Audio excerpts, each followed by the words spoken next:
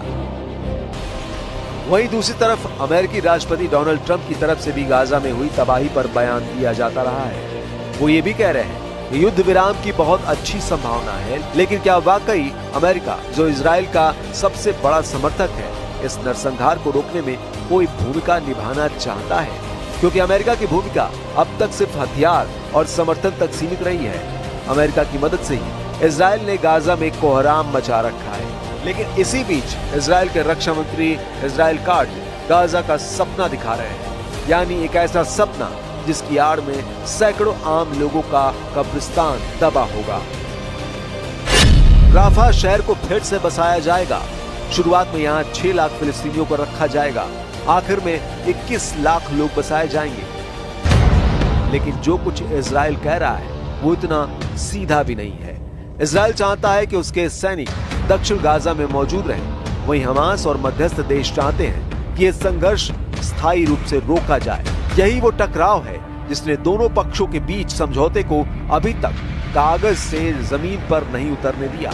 Israel के आंतरिक राजनीतिक दबाव भी बढ़ रहे हैं। कुछ कट्टरपंथी मंत्री इस डील का विरोध कर रहे हैं। उनका मानना है कि हमास से किसी भी तरह की बातचीत युद्ध को अधूरा छोड़ देना है।